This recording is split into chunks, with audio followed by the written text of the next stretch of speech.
Աշխարհում անցել են այսպիսի մոդելի, որ մասնագետների ներկայացմամբ, որ սահմանային առաջին կետերում հիմնականում տեղակայվում են տեխնիկական միջոցներ,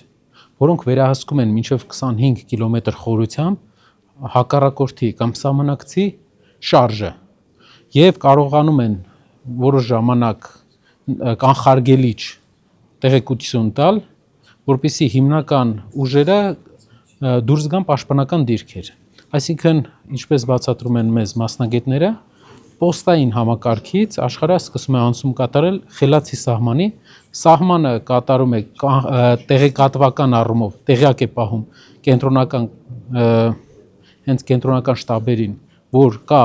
տեղաշարժեր եւ այդ ժամանակ նոր այնտեղ գործողվում է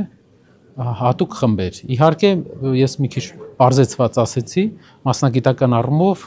Ավանեսյանը կներկայացնի, թե ինչպես է դա աշխատում, բայց դրա հիմնական նպատակը, որ զորքը զինվորները հիմնականում վերապատրաստվեն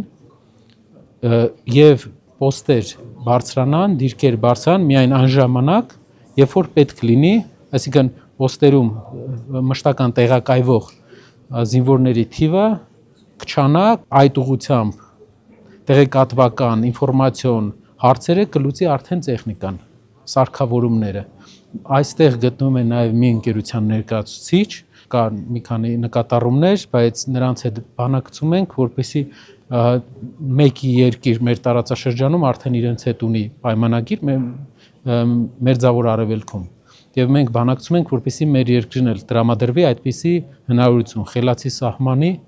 տեխնիկական միջոցների պայմանագիր։ Շագրերը ստորագրվեցին, սակայն հունիսի 7-ը դեռ չի եկել։ Ինչ կարող եք ասել, մինչև դա փորձագիտական խմբերը որքան ժամանակ կմնան Հայաստանում, ինչ գործողություններ կկատարվեն, իրենց փորձառությունը արդյոք արդեն իսկ ունեն թեկուզ որոշակիորեն փոխանցելու հնարավորություն, ՊՆ-ի հետ կամ չգիտեմ, մասամբ համագործակցության հնարավորություն, եզրեր տեսնում եք թե ոչ։ Շատ կարևոր է քաղաքական կամքը, պաշտպանական համակարգի վերափոխման քաղաքական կամքը։ Այսօր մենք տեսնում ենք, որ ավելի շատ կա ցուցադրական կամք, քան թե խորքային, բայց ամբողջ անալիզը եւ առաջարկների փաթեթը պատրաստ են եւ process-ի մեջ են, այսինքն մինչեւ ընտրական process-ները մենք հիմնական հիմքերը ունենալու ենք, որը կներկայացնենք արդեն կիրագործենք ընտրական process-ներից հետո հողի վրա։ Պարոն Կարապետյան, ինչ հուշագրեր ստորագրվեցին այսօր, կխնդրեմ փոքր մանրամասնեք, ինչով էին դրանք կարևոր։ Հիմնականում ընկերություններից մեկը զբաղվում է հատուկ ջոկատայինների վերապատրաստմամբ, ծովային հետևակ, հատուկ ջոկատայիններ, Աֆղանստանի պատերազմի հետ կապված մասնագիտական խմբերին եւ տարբեր երկրներին այդպիսի ծառայություններ է տալիս։ Մենք ստորագրեցինք, որպեսզի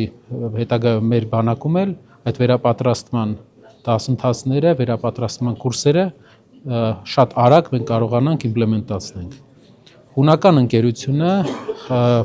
նույնպես վերապատրաստման ընկերություն է, սակայն ավելի լայն ֆորմատով, ոչ միայն հատուկ ջոկատայինների, այլ ընդհանուր զորատեսակների։ Հիմնականում հետևակ է։ Վայրի ընտրությունը ինչով էր պայմանավորված, մենք իհարկե գիտակցում ենք, բայց կխնդրենք եւս մեկ անգամ դուք ներկայացնեք եւ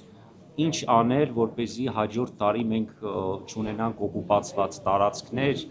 եւ ջերմուկը ազատագրվի այն հատվածը, որը փաստորեն Թշնամու տիրապետության տակ է արդեն 2-3 տարի։ Ջերմուկը խորհրդանիշն է խաղաղ Հայաստանի։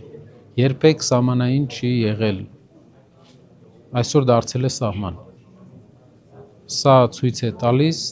մեր մարտահրավերների լրջությունը։ Տուրիստական հայկական կենտրոնը 2-3 կենտրոններից մեկը դարձել է սահմանային։ Եվ ավելին այստեղ հակառակորդը առաջ է եկել Երևանի չափ մոտավորապես տարածք, առաջ է եկել հայկական սուվերեն տարածքում։ Սա է հենց ցուցանիշը հայկական վերջի 8 տարիների դիվանագիտական ձախողումների, սխալ դիվանագիտության,